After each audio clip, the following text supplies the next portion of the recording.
Hey, what's up, DLLS Mavs Nation? It's your man, Kevin Gray. Appreciate you joining us here for our latest video here on DLLS Sports for DLLS Mavs. Make sure you like, comment, and subscribe to our YouTube channel as well.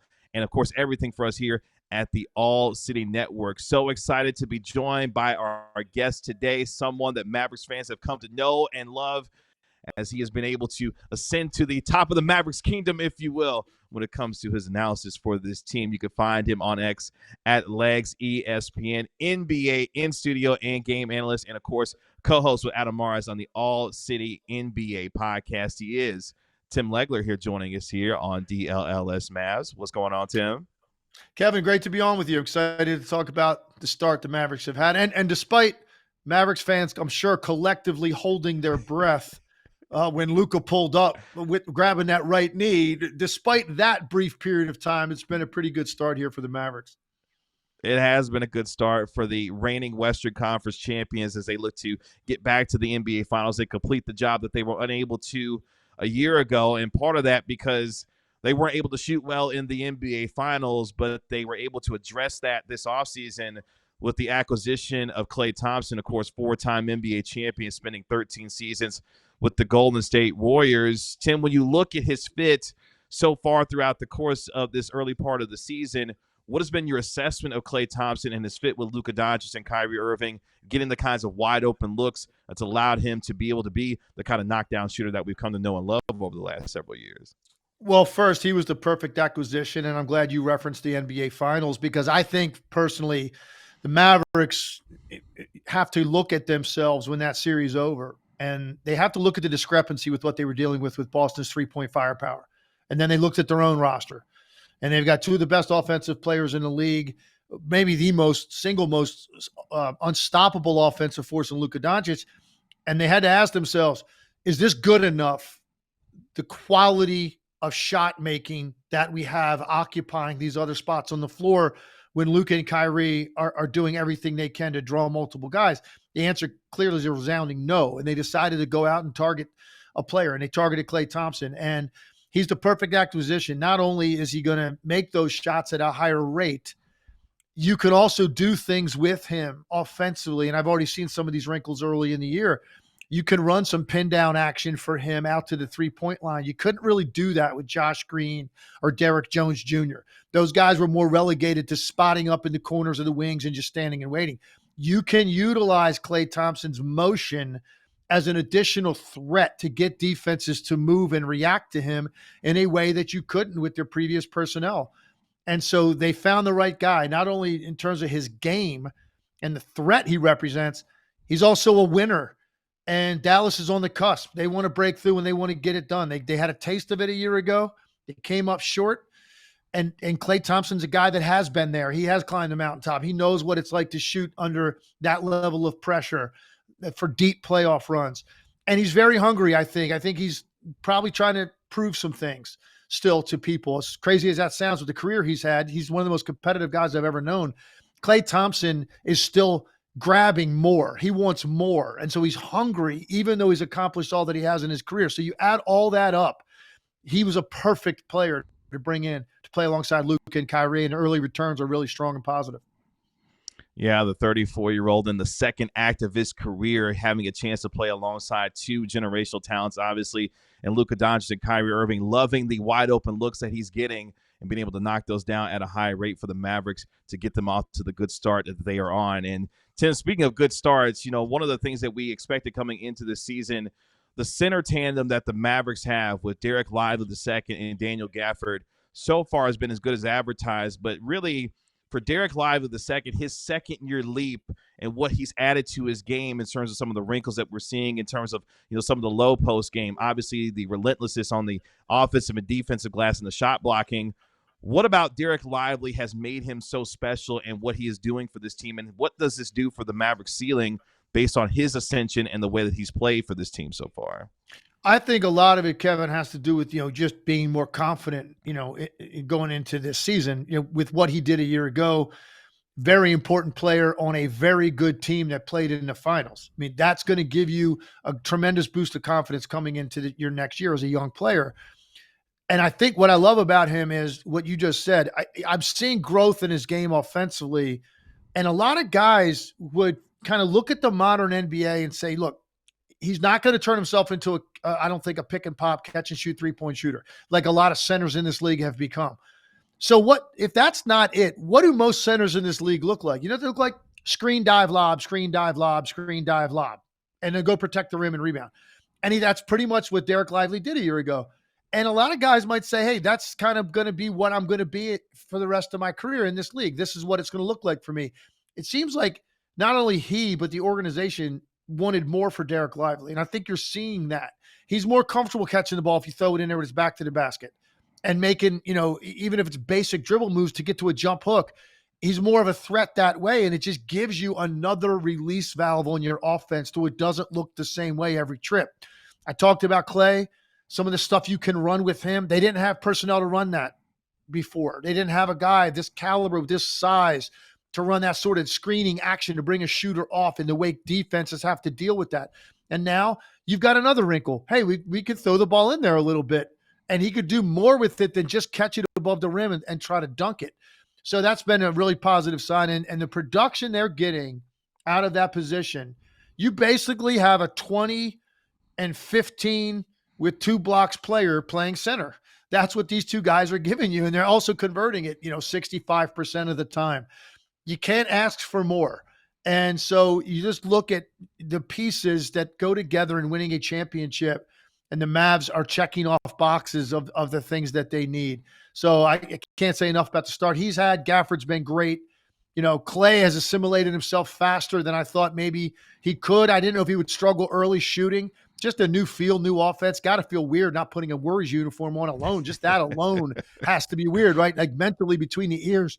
Where is he? What place is he in? How does he feel physically? Does he know when these shots are coming his way? And he looks pretty comfortable right out of the gate. So everything's looking good for Dallas. And they're doing it despite the fact that Luka really is playing, to me, at about maybe 60, 65% of what he's capable of offensively. And you kind of led me to my next question when it comes to this team, the fact that they are gotten out to the start that they've had, but Luka Doncic and some of his early shooting struggles so far this year. What have you thought about the performances that he's had and some of the things that may be affecting what we're seeing for him offensively? Not accustomed to seeing him missing the amount of shots in some of the certain spots he likes to get them in. What are your thoughts on what you've seen from Luka Doncic so far through the early portion of the year? First impression of watching Luka early in the year, just to be honest, it didn't look to me like he came in having really grinded it this summer. And Luka's been known for that a little bit, right? He takes a little bit of time to get into that rhythm. And I think one thing going forward for Luka, I think, when you look at some of the players that have finally broken through and won championships after some struggles to get there, you can reference guys like Giannis, Jason Tatum, Jokic, guys that went through some struggles and then finally got there.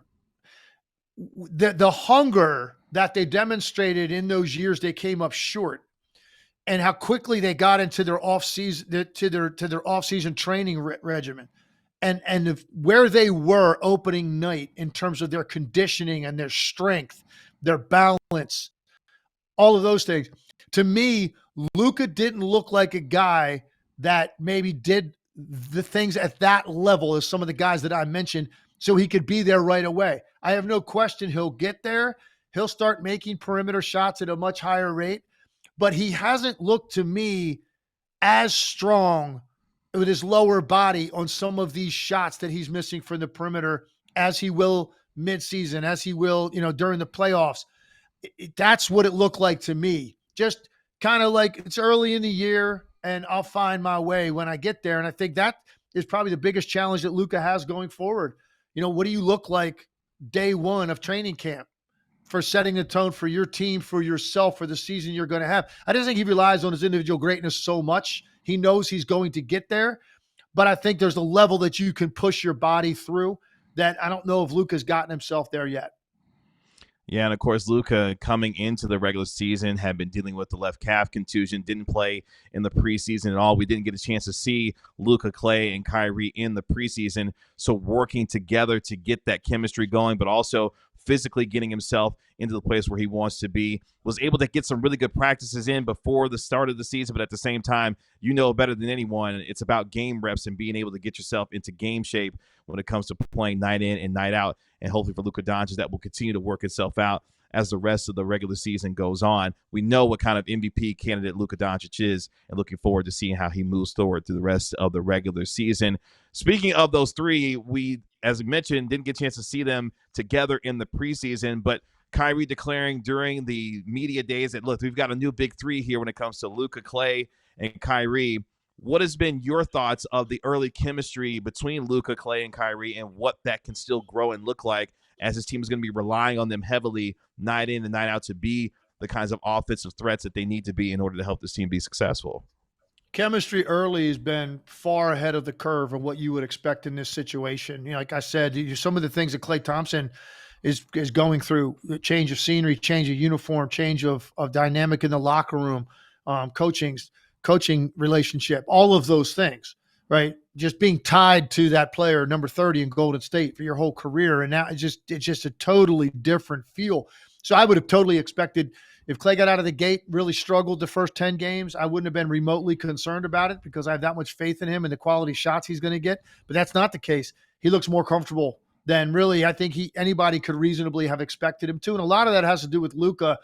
And, you know, I think Klay would be the first to tell you, like, man, this guy's vision and his capability of getting you the basketball in that exact window you need it is a dream come true for Klay Thompson. He's never played with anybody that was a playmaker like this.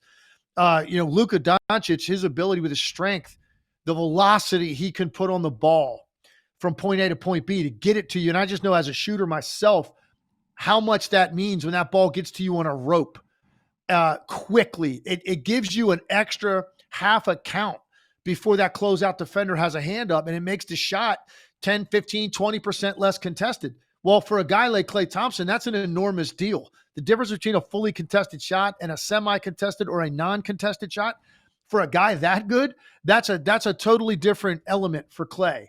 And so the chemistry has been there. There's a great appreciation that Klay has for what Luka in particular can do with his playmaking, you know, and he knows what these guys are offensively. He's competed against Kyrie and Luka enough to know what they bring to the table. But the passing component, and Klay's living through it now game by game and seeing what he's capable of, he's got to put a smile on his face. And then for Luka, you even saw some of it, you know, some of the times he's kicked to him and turned and started heading down court because he was that sure ball was going in. I don't know that Luka's ever treated a teammate quite like that. That was a spot up shooter, you know, on a play he made. You know, normally Luka is going to sit there and check it out. Like, I don't know what's about to happen right here. But with Klay, and that to me is just a sign of absolute respect and how much belief he has in Klay. And that's got to make Klay feel good that a guy on that level has that much confidence in you. So I think the chemistry's been great early. It's going to continue to get better. And Dallas is on a very short list of teams right now that I look at and say, okay, well, championship caliber team. It's very, very early. You don't overreact to stuff. You wanted to see how this was going to work out. I think early signs are very, very positive because it's only going to get better as the year goes. Yeah. Last thing before we let you get out of here, what is one thing that you want to see both offensively or defensively that the Mavericks will need to do that you've seen that's a common theme of how they've gotten off to the start that needs to continue for them to have success this season? Yeah, I mean, I think for me, it's continuing to get the development of, you know, the depth of your roster. That if you look at the teams that, you know, have a chance to win it or have won it in recent years, like the level of depth that they have, the versatility that they have. So for me, we know what the top of the roster looks like. It's going to be continuing to make sure that Quentin Grimes gets more comfortable, right, and has more of an impact. Because he's a guy that's going to be eating up, you know, anywhere 10, 15, or some nights 20 minutes a game. Those are very important minutes that he's going to be playing for you. Najee Marshall hasn't really had the impact yet that I think he can. So for me, it's expanding the roster, continuing to make sure that guys up and down, Jaden Hardy's another guy, making sure that players that fill out your rotation, that you're also maximizing their growth and comfortable so that on those nights when a guy struggles, on those nights when you maybe go a 7 to 10 day stretch where somebody's out with an injury, And the guys that are filling out those spots from 7 through 10 or 11 or 12, like that group of guys, they're continuing to be empowered and grow and be consistent. Because then when you've got depth up and down, top to bottom on your roster, now people can pick apart with your team. Of course, you're always going to want to push defensively to improve for depth of their roster and the number of guys that can come in and look comfortable and have an impact and do it efficiently. For the Mavericks in that next group of players, talking about going up against teams like Oklahoma City and West Minnesota, and then if they are able to get to the finals, these teams are really impressive, and you need depth to be able to compete with that. Looking forward to what should be a fun season for this Mavericks team as they have gotten out to a good start and they have a chance to get back to the NBA Finals. It's going to be a treacherous West to navigate, but the Mavericks are up to the challenge and look forward to seeing how they do it throughout the course of the rest of the regular season.